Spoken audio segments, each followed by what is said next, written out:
Live from Santa Monica, California, it is the show that survived 4th of July. And also, Allison Mack, Smallville actress turned recruiter for the NXIVM cult, and Keith Raniere, who is serving 120 years, has been released from prison a good year and change early. And also, are Gen Zers becoming more and more estranged to their families? A new article on Cosmopolitan magazine discusses it, the beacon of journalism that it is. We'll get into it. I'm Collier Landry. This is Moving Past Trauma Live. Let's get into it. Testimony continued today in the most notorious criminal trial in... When I was 12 years old, my testimony sent my father to prison for murdering my mother. This podcast serves as a type of therapy and reconciliation for myself, and it is my hope that it helps anyone who has experienced deception, betrayal, and dark trauma. I'm Collier Landry, and this is Moving Past Trauma. Mover Nation, what's going on? Happy Wednesday. Happy post 4th of July Wednesday. I realize this is a uniquely American holiday, of course, but I cannot tell you how many people reached out to me wanting to interview me on 4th of July. Hey, can we talk to you on Tuesday, 4th of July? Well, it was really Wednesday for most of the world that was trying to talk to me. And I'm like, guys, we have a holiday and we no longer share a queen. And in fact, we haven't for 247 years or something like that. But no, in all seriousness, it was just kind of a strange sort of thing. I was like, wow, everybody wants to talk to me on 4th of July. And it occurred to me because I thought, doesn't most of the world watch American television and American trash television? Because there's a lot of partying that goes on American trash television. So I'm sure that people have to be aware that we celebrate 4th of July here. There's drunken shenanigans, there's beer, booze, beer pong, family barbecues, hot dogs, just, all kinds of shenanigans and debauchery. But yeah, so I was very surprised. But a lot of you wanted to talk to me on 4th of July, but here I am a day later for y'all to see. I did accommodate a few people, but it was interesting because it was like a flurry. And they were like, well, can you do the next day? And I was like, well, yeah, I can try. And it falls in it's a very awkward thing. I don't know, for those of you that celebrated the holiday that are here, I'm curious, was it not super awkward for you guys that the holiday was literally smack dab in like the second day of the week? I don't really understand why, and I don't have obviously a regular job where I go to a location, I work for a company. So, some of my guests that had come over, we did a little barbecue outside. It was very cool and fun. But they were saying, I was like, have you guys been off? Were you guys off yesterday? And they're like, no, we've been off since last Thursday. So I thought, oh, wow, it was like a really extended week, but very odd to have a holiday sort of land in like the day after Monday. So you come to work and then you go home on the next day, or I don't know. It's very interesting to say the least. But I had a little shenanigan or a little shindig here, invited some friends. My dear friend Tara Newell was here because her birthday was on the day before, on July 3rd. So it was celebrating her, then America's independence. So yeah, it was good.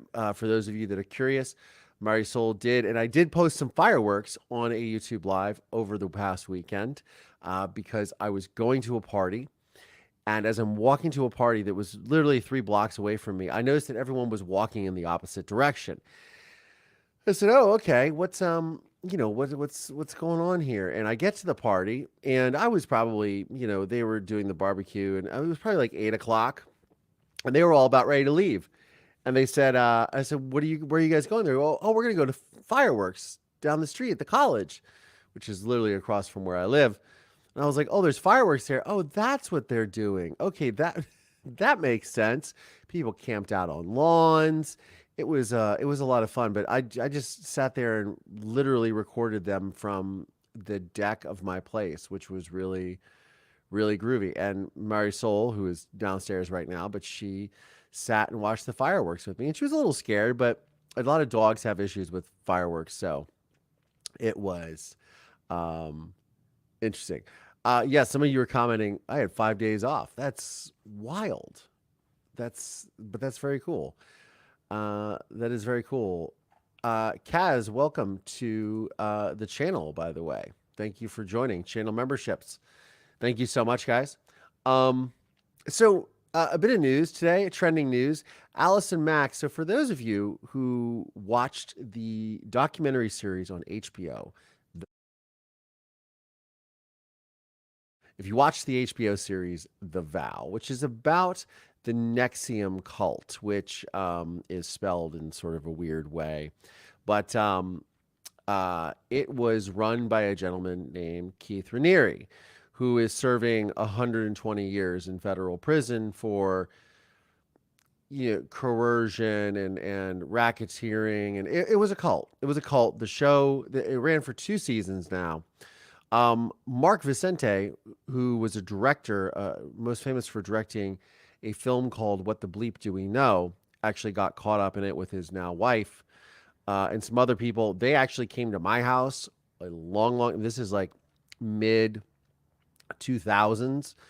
And I was living in Hollywood with my girlfriend at the time, and we had these friends that were, oh, it was, but they don't say join a cult. They're like, oh, it's this new way of thinking, and there's this guy, and because the ringleader here in Hollywood was a woman named Allison Mack, who was a Smallville actress, or an actress on the television show Smallville. And I don't even know if anyone knew who she was. I really think that her claim to fame became being this recruiter for Keith Raniere for the women that were involved in the group. And the HBO documentary series is called The Vow. And so she was just released from federal custody today, and per the New York Times, and she was supposed to serve 3 years. She actually made a plea bargain in, I believe, 2019. She pleaded guilty to racketeering and conspiracy charges in 2019. And she was facing 17 years in prison. She received a shorter sentence after helping prosecutors who were pursuing a case against Mr. Raniere by handing over evidence. And this evidence included he was branding women to use them as his slaves. With his initials, he would brand them. If you guys haven't seen this docuseries, you should check it out. It's very well done, but it's very terrifying because cults are real and cults are scary. Why they all come to Hollywood is beyond me. But this woman, Allison Mack, is now out of federal custody, and she was released from Dublin, California. And she gets to get on with her life. Now, I don't know really what what kind of life you can have after that. I am a very big fan of people who are incarcerated and get rehabilitated and hopefully can rejoin society. But this is just, I don't know I don't know what her story is. I don't know how she would I don't think you could ever work in Hollywood again if you wanted to be an actress, and why you would jeopardize that to do something unless you were sucked in yourself. But coercive control is a very really scary and real thing, and you see it with all these cults. And Tara Newell and I have been talking to several people on our program, Survivor Squad. If you guys haven't checked it out, there's a new episode tomorrow featuring Dr. Romani. And if you guys are on YouTube, you know her channel. She talks about narcissism and narcissistic personality abuse. She has a podcast called Navigating Narcissism. She will be tomorrow's guest on the Survivor Squad podcast, which releases tomorrow, wherever you get your podcast from, Apple, Spotify. Check it out. Allison Mack, in a letter, wrote, "To those who have been harmed by my actions, I threw myself into the teachings of Keith Raniere and with everything I had. I believe wholeheartedly that this membership was leading me to a better, more enlightened version of myself." But she wrote, "This was the biggest mistake and regret of my life." Now, that was in her, I guess, a letter to the victims. But uh, the she helped recruit them into society as slaves. So now she's back into normal society, and we'll see how that goes for her. As I mentioned at the top of the program, speaking of bizarre relationships and navigating bizarre relationships, and a lot of you come to here, you hear my story, you know the relationship that I had with my father growing up, and still continue to have off and on. You guys ask me about how these relationships work, and there is an article that was just in Cosmopolitan, and I apologize, guys. I am not able to post them here so we all can look at them, which was my goal because I made them all into screenshots and thought we could talk about them, but it does not let me do that in StreamYard. So I was looking at these, and so there's an article in Cosmopolitan, and I think a lot of people. Gen Z is the TikTok generation, as they say, and Gen Z has been somewhat notorious for cutting off ties with their parents in a lot of ways. So this article, which is entitled "Why So Many Young People Are Cutting Off Their Parents," Cosmopolitan explores the extraordinary rise in family estrangement across the country and what's leading millennials and Gen Zers to their breaking points. So a lot of this article, and this came out June 22nd is when it caught my eye. It came out in June 22nd, and I obviously dealing with complicated relationships, familial relationships. I was like, oh, I think this will make an interesting thing to talk about on the podcast.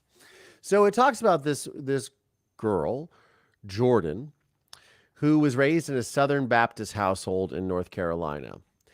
And this is, a household, as they say, where she was expected to attend church multiple times a week, accept Jesus as the way to salvation, honor their mother and father, etc. But it was the last point right there in what they say the 10 Commandments.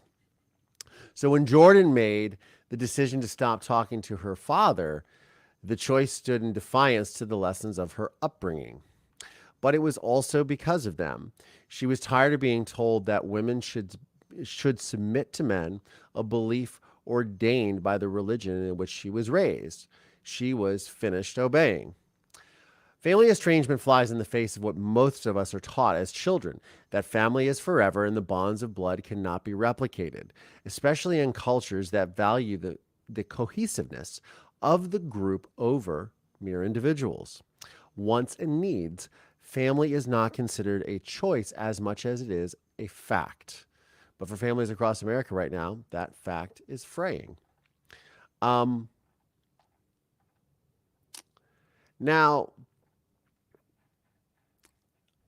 when I started reading this article, my thoughts go to my sort of desire, my overwhelming desire to have closeness with my own family, and how the fabric of my family was unwoven, if you will, by that thread was pulled, as they say in this article, by my father committing an act of violence that had massive ramifications on my entire family.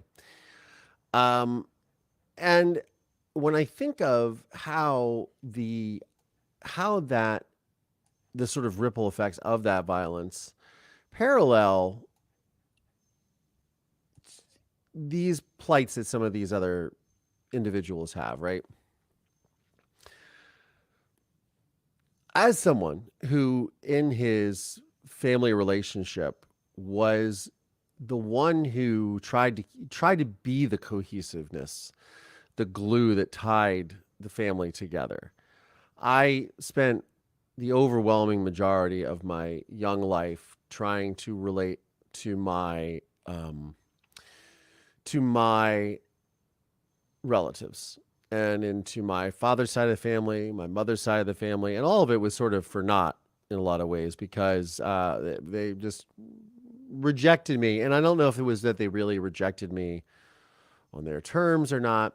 And particularly when it comes to this fact of religion, because I come from a Catholic family, and I I I remember, my father's brother, well, his only brother, but his youngest brother, he was my godfather. And my mother's sister, her only sister, was my godmother. And I remember thinking growing up from little kid on, and I was told this by my mother, if anything ever happened to her or my father, I would go live in their care, right? I don't know if in my young mind I thought they were going to live together or what it was, but one of them would have my back. The family would have my back. The family um, would be there for me, right? And particularly because the bonds of religion, right? So I'm Italian and Irish and German, but Catholicism has very strong roots, obviously, in Italian families, but also in Irish families. So I thought for sure, okay, I'll be all right if the proverbial shit hits the fan. Um, and that was not the case. So it's interesting to see in this article how this same parameters of religion were affecting this young woman. And I'm not here to debate religion at all. Um, but this young woman, Jordan, sort of trying to deal with I don't believe this, but this is estranging me from my father, et cetera, right? So I I thought a lot about that. And I remember I did, so as a good Catholic, and I was adopted, and my adopted parents were Catholic. We were not like, let's go to church we were holiday Catholics, if you will. Go on the major holidays. We weren't really like, let's go to church every week. At least maybe in the beginning, but I don't think it didn't last very long. Um, but I remember, so I did all the steps, the confirmation, you get confirmed in the church. It's a sort of rite of passage. You do if I believe you do your first Holy Communion when you're younger, and then as you're in, pre-adolescence, adolescence stage, your teenage years, you go into doing your confirmation, and you confirm all the beliefs in the church. I don't really remember a lot of it. I know I have the documents somewhere, but you do this whole thing. So you're baptized, you do the body of Christ thing later, and then the Holy Communion, and then you do the confirmation when you're older, right? So those are the 3 steps, I believe. So I remember I was written letters by my aunt, who is my mother's sister, and I was written letters by my uncle, who was my father's brother. And they were all very much like, oh, yes, and we're so proud of you and your mother and this, that, and the other. And there was one thing that was stuck out in my mind, which was that my mother could light up a room. And that was actually the nicest thing that my aunt ever said to me, was how my mother's spirit would light up a room. And I always thought, and I did a video on this in a podcast episode called TikTok Family Reunion, because last, I don't know, February ish, I started getting on TikTok, and I had a family member who was married to my dad's cousin reach out to me, or find me on TikTok, reach out to me. She had seen the documentary that I made, A Murder in Mansfield, which is for sale below, just in case you're curious. But I had seen the film A Murder in Mansfield, and then it also had always wondered what had happened to me, and it sort of followed the case, and a lot of the members of the family were just, everyone kind of thought, oh, well, somebody took care of him and he was okay. So somebody from the family took him. And she was astonished to find out that was not the case. Mostly because of the strong vein of Catholicism in my family. And this is not again, this is not religious related, but because this young woman was raised in a religious family, I found her parallels and the sort of dichotomy between her own beliefs and those beliefs of her parents to be sort of, or the alignment of those beliefs to be off for sure. And And I think a lot of people experience this. And I think when you are raised with religion and people, and that religion is supposed to, I think at the fundamental, teach you right from wrong, this, that, and the other, right? Give you something to believe in, something to be spiritual about, hope, there's heaven, there's hell. Don't be a bad person, you'll go to hell. Be a good person, you go to heaven type thing.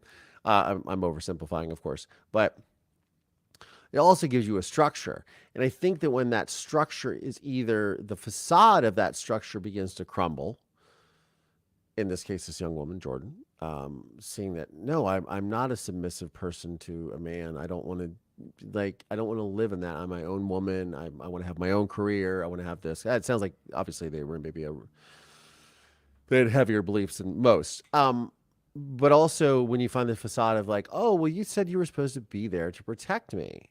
Well, you're my godfather. You're my godmother. And my mother said, my mommy and daddy said, if anything ever happened to us, you would take care of me. And then something happened to them and you didn't take care of me. And the struggle for reconciliation with not only yourself, but also those individuals. And it was something that I was very, very, very, I tried really hard to repair those bonds growing up. And it never worked. And my adopted parents did the same thing. They would invite my my aunt and uncle. We would go try to visit them, sometimes it would be like, okay, we've come to visit. You ever go to visit someone and you go to the town that they're at, like you drive all this way, you come to their town, they're, a day drive, and you get there and then they're not available or they can barely make time for you. It's like, somebody flies out to somebody flies out to the West Coast and they're a friend of mine and they're like, hey, are you available? I try to do everything I can to see them if they're my friend, let alone my family. If I'm busy, if I'm working, if I want to shoot, I'm doing something, it's a little more difficult. But if I can make time, I do it.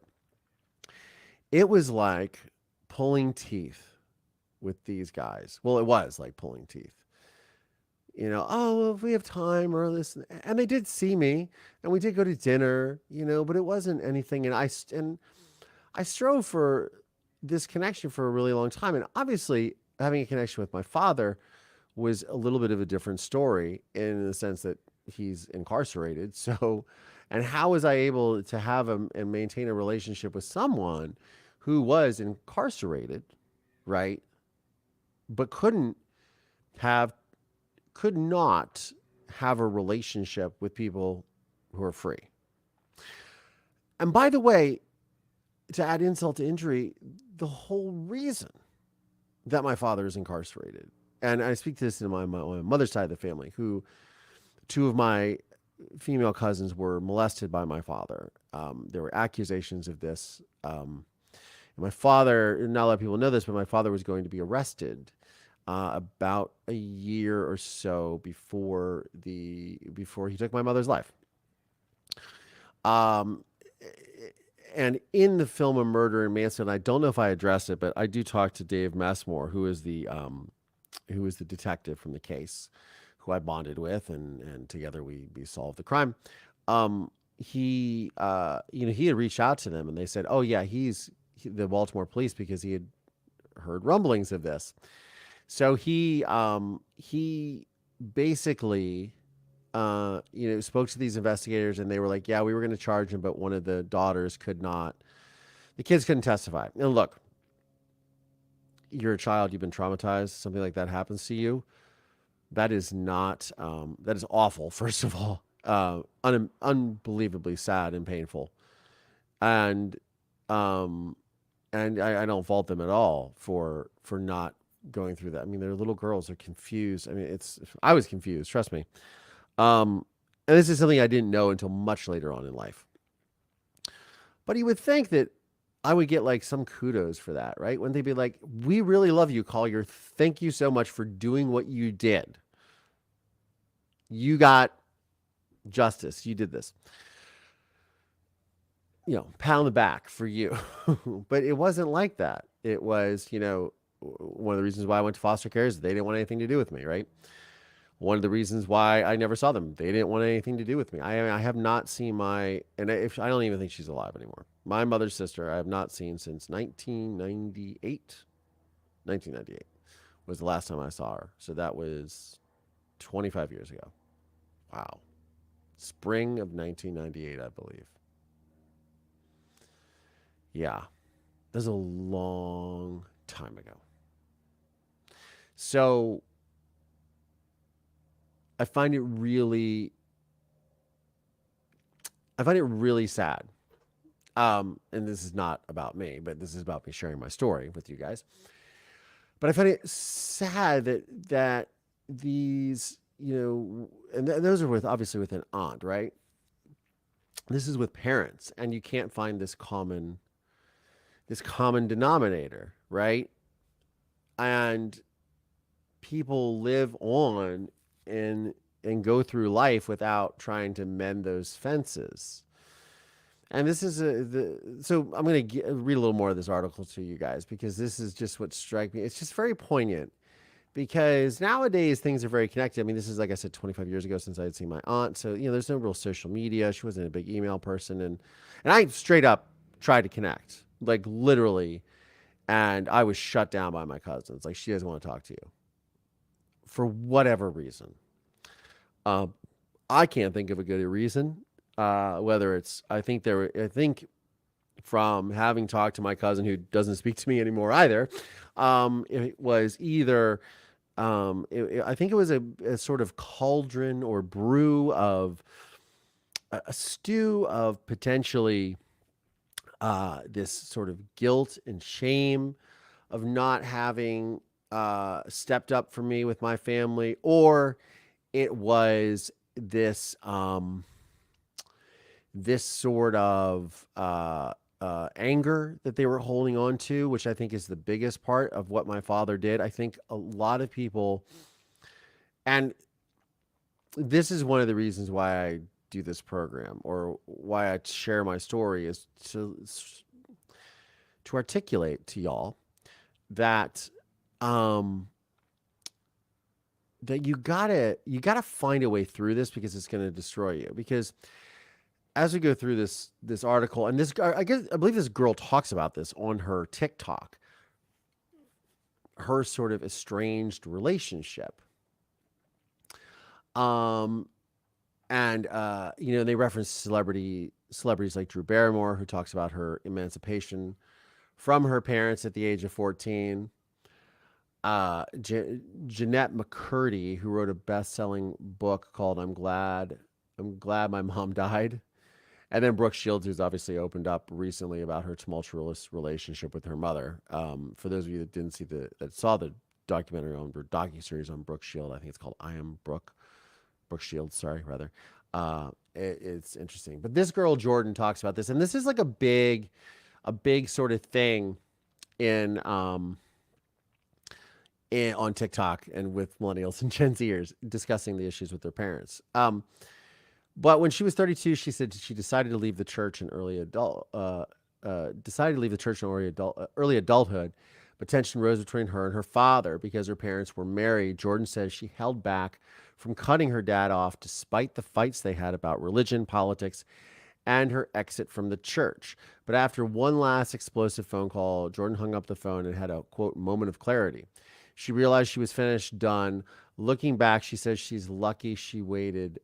She says he's lucky she waited that long. While he called and texted her repeatedly, Jordan didn't budge.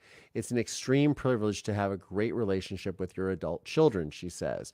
I was always hoping, while we weren't talking, that he would take my silence as a cue to get himself together and to apologize to me. And it says, threaded into so many of these stories is the hope that maybe the act of estrangement will bring the estranged closer. So you cut off ties from these people, hoping, I never want to speak to you again. I think we all have gone through this with relationships. Like, I'm done with you. Get off the phone. I'm done with you. This jerk, I'm done with him. And throw down the phone. And of course, midnight rolls around, text message. Oh, hi, how are you? Holidays come around. Oh, I missed that person. Um, so we all know how that sort of I'm going to cut you off, but I really don't want to cut you off feeling that whole cut you off but not cut you off act works. Is in the case of Jordan. The year after their estrangement, Jordan's dad was hospitalized. She took a red-eye flight to be by her mother's side and said her goodbyes to her incoherent father, who died after she got there. Now she finds herself grieving a complicated relationship. She thinks she did the right thing, but part of her grief is accepting that she'll never know if, given more time, he could have ever changed. It says, threaded into so many of these stories is the same hope that Hope Jordan had, that maybe the nuclear act of estrangement would eventually bring the estranged closer, like cutting hair to try to make it grow longer. That's how it was for Rose, 21, who says she used to be a, quote, daddy's princess before her father's heroin addiction escalated to the point that Rose felt forced to make a choice. I hoped that he would say, oh, my daughter's no longer talking to me. I should try to fix that so I can talk to her or see her again. Rose said, but sadly, he hasn't chosen that. There are so many things about her present life that she wishes she could tell her father, that she graduated from high school and dyed her hair, that she got a job working with disabled children and brought a boyfriend home to meet the family. It all happens without her father, and still Rose hopes. Quincy Gideon, PsyD, psychologist in Los Angeles, specializes in trauma therapy, explains that children's reactions to familial estrangement are mixed and can change over a lifetime. Some people have a lot of hope that their family can change, she says. But by the time folks get to the estrangement, they've spent years trying to set appropriate boundaries, live with disappointment, accept their family's flaws, and negotiate in so many different ways that estrangement is a relief. Such a significant step is best undertaken with the support of a therapist, recommends Gideon. In her own practice, she has clients who take small breaks from contact with a family member to gauge the emotional impact. Was it worth it? Was it relaxing? Was it stressful in some way that we didn't anticipate? Then we go from there. So, interesting words from Quincy Gideon, PsyD. Yeah, a little bit of that. Taking time, taking a moment, establishing boundaries is always a really good thing. But the thing that I come back to in all of this, by the way, thank you, Kathleen Welsh, for supporting the program. I appreciate that so much. The thing that I think is most interesting here is this statement that Jordan, getting back to Jordan, because she's the one that starts the article, she says she finds herself grieving a complicated relationship. So a lot of you have asked, how did I navigate? And I know I sort of diverted from my stories of my aunt and uncle, but I'll get to my father because that would be the more complicated of the relationships, to say the least. She finds herself grieving with the complicated relationship. Like she's grieving that relationship now that he's passed. So for me, in my personal journey with dealing with my father, and this is why I wanted to read this article, because I realized that I grieved that relationship with my father very early on. And ultimately, when you watch my film, A Murder in Mansfield, you see the final,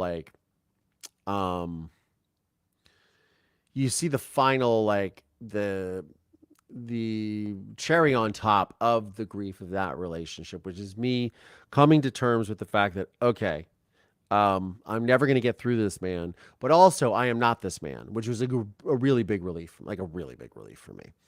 Because I think that when you go through a cycle with a toxic parent, and it's interesting that they brought in somebody, this girl, and not to sort of diminish or anything, but this girl, Jordan, who had this estranged relationship with her father because it was over politics and religion and beliefs, versus this other girl, Um, what was this young lady's name? Holly? No, it's Holly. Oh, Holly. Holly comes up and it's like, this is Rose, whose father was a heroin addict.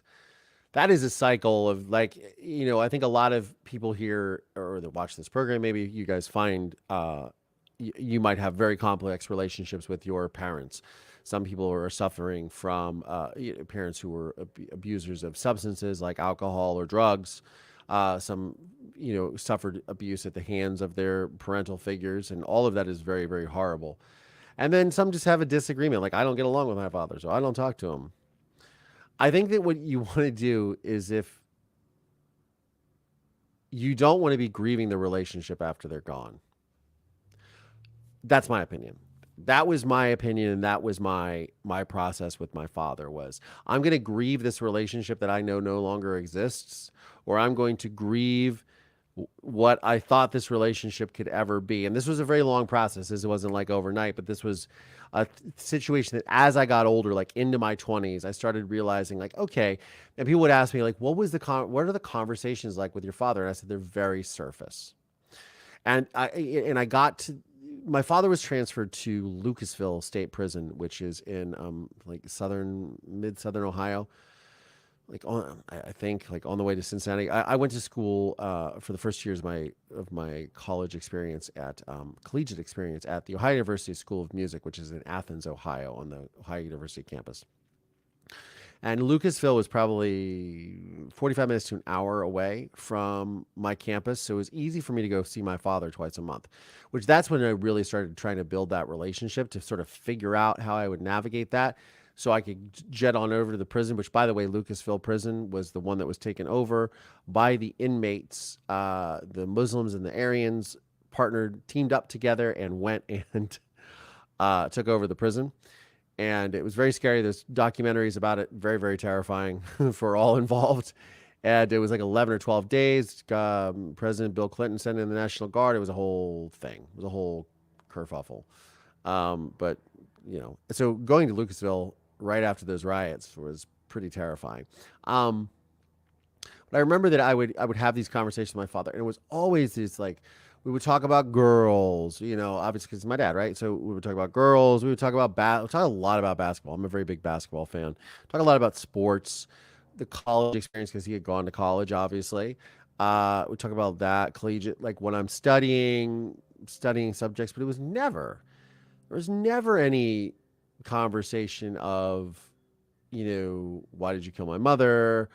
Why this? Why that? There was never any of that conversation because I started to begin to see very early on in sitting down with him that I was never probably in those moments really going to get that answer or really going to engage in that. And I didn't want to let the relationship, I didn't want to go in there with both barrels blazing and just put his feet to the fire like I do in my film.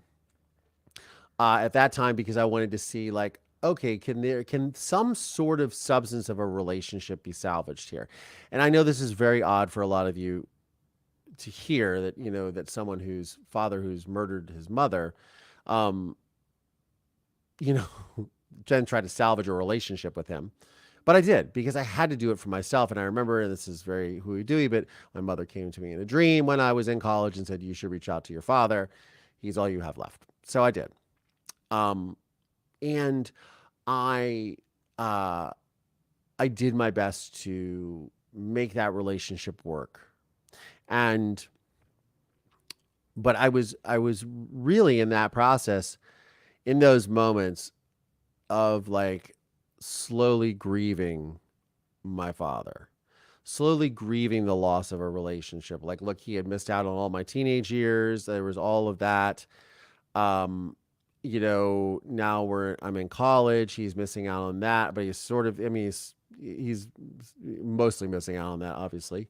And there's all these things and I'm also very much processing, like I have a younger sister who is, at that time she was 8 years old, maybe 6 years old, when I was in college. So she was still a baby. And, what that relationship looks like, what that ends up being. And I think that I think that, you know, I was I was laying the foundation of like, okay, I am preparing myself for the fact that this is what this relationship will always be. You know, he's going to be prevaricative. He's going to, uh, it's going to just have to be on these simpler terms. It's not going to be very deep. Um, and I navigated that for over a decade. Well, so yeah, like 15 years at least, until I get into the room with him and I finally confront him, right? Um, but I realized, like looking back, and I was aware of it when I was doing it, but I sort of kind of became unaware of it, that I was grieving a relationship that didn't exist. And it was very easy, I think, in a lot of ways, because with these young ladies that are in this particular girl, Jordan, in this article, there's a lot of, her discussing, because those parents are in her life, right? She can go catch a plane and go, well, she can't go see her father anymore because he passed away, but she could go back and she could see those parents and she could be in the room with them and could have that relationship. But they just want to get along. Everybody would be like, and then, fights and then anger and then, oh, I'm never talking to you again. Whereas I never had that ability. Like, I can go into a place and like my father can never interact with my life. I can only interact with his, if that makes sense. Like, he's incarcerated, I'm not, so I have to come to him to have that interaction. I have to allow him in or bring myself to him to have that interaction, whatever that looks like. And I guess in a way that they have to do that too, but it's a little more like, dad can jump on an airplane and go see his daughter anytime he wants. And there's a lot of responsibility that falls on, obviously, the parent too, for not wanting to see their son or daughter, right? Or, child. But it is something to think about, like where you're at in your life. Are you prepared? Have you grieved that relationship? If that relationship was a toxic relationship for you, have you grieved it? Have you been able to really come to terms with the fact that that relationship might end in the blink of an eye? Did you do everything you could to try to repair it? Did you do everything that you could in your power to release yourself from it? I know when my father passes, I'm sure I will be very sad, but I have tried everything I can to repair that relationship or to make the best out of it that I could. And it's, it's complicated, but I think a lot of this has to do with that we only have a finite time on this earth. And maybe these are cautionary tales. Reading these stories in Cosmopolitan magazine, hearing people on TikTok, hearing somebody on YouTube sharing his experience. I think a lot of times we need to maybe look at these as cautionary tales in our own lives. What are we going to do now to make sure that we're good when we lose that individual, or when we potentially mourn that relationship? And do we grieve it beforehand rather than after the fact? Marisol is barking. I think my neighbor's got some more packages today. Yeah, I think that it's, they always say you got to keep your side of the street clean, right? You got to keep your side of the street clean.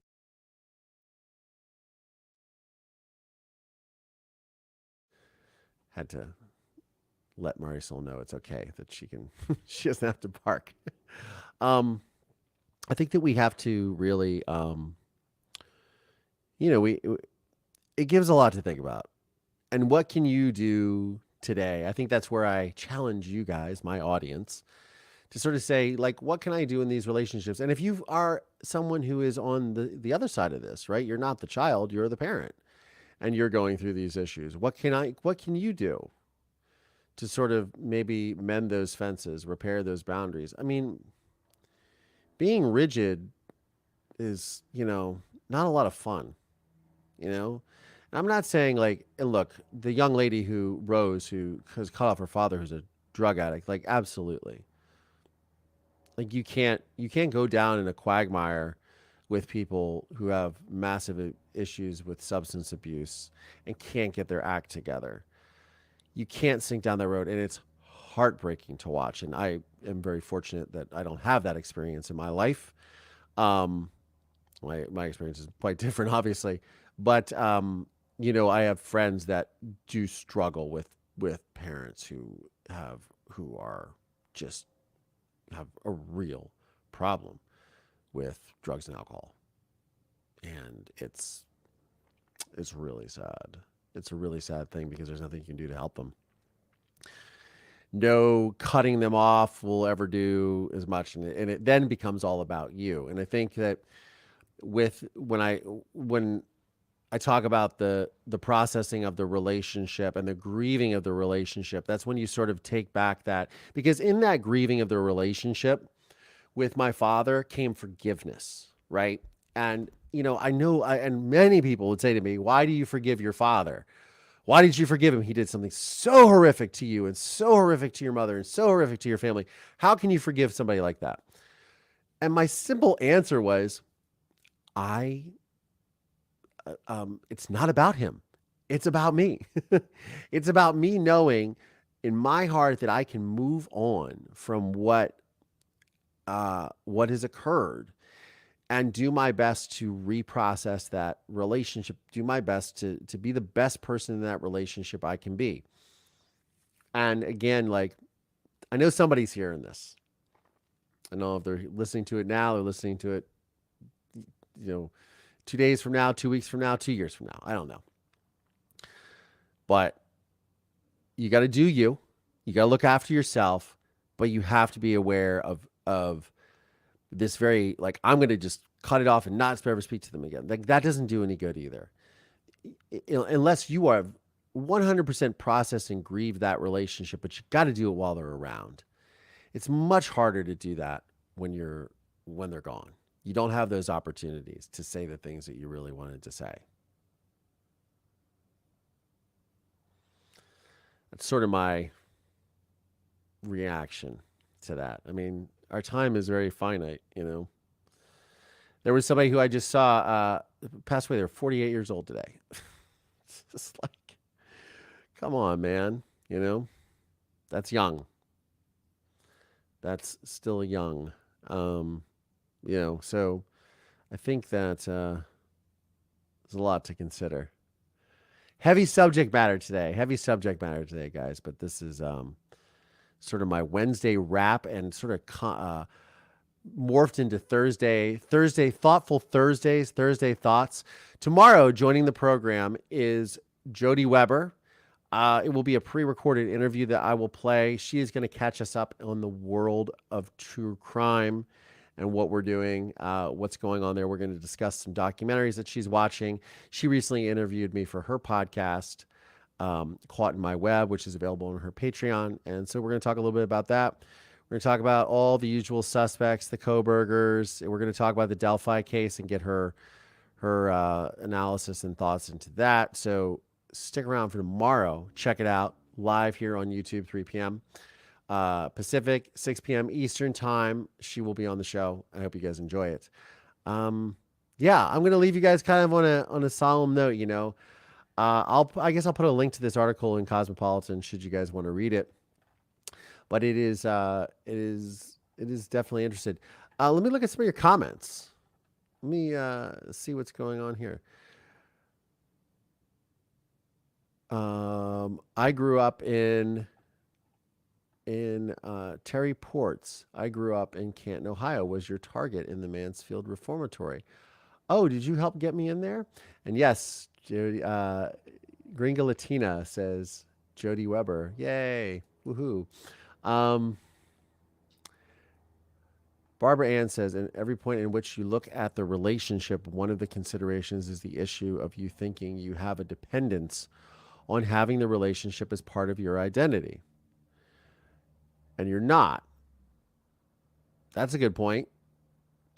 Identifying with that relationship. And I think that is definitely something that I would do with my father, where I had to pull my identity from that and say, I am not connected to this man in a way where he defines who I am.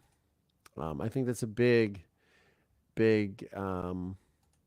Thank you all for buying super stickers. They don't show up right here on StreamYard, so I want to just post these for everyone. Your support is greatly appreciated. Tina Luffman, Kathleen Welsh, and Kim Shoren, and Kaz's opinions and thoughts as a new channel member. Thank you so much for all of your generosity, guys. I really appreciate it. All this goes to make better content. And there is going to be some new things coming on this channel too, because things are evolving quickly over here in Mover Nation. So we're gonna have some really groovy stuff happening very soon on this program, and it's deep one today, guys. Deep one today. Like I said, tune in tomorrow for Jody Weber and another lighthearted conversation about all that's going on in true crime. But I know you guys are interested. I want to give you guys that. And she has been someone who's come onto the program, as I said before, and given spectacular insight because she loves true crime. So guess what? She can keep me posted and I can keep you guys posted on what her thoughts were. And, she has experience as both a journalist and a former FBI agent. So it's going to be a great conversation, and I look forward to you guys sharing that. I want to say a big thank you to, again, all my channel members, all my channel subscribers, those of you that bought super stickers, those of you that subscribe to me on Patreon, and those of you support me by buying me a coffee or contributing via PayPal or what have you. Or if you just simply subscribe to the channel and share the show and you're helping me build, you're all a part of Mover Nation. I thank you all. I love you all so much. Thank you for allowing me to be on this platform to share my life and my experience with you guys. It is truly an honor and a privilege, and I look forward to it every day. So on that note, I'm Collier Landry, and this is Moving Past Trauma. Thanks, y'all.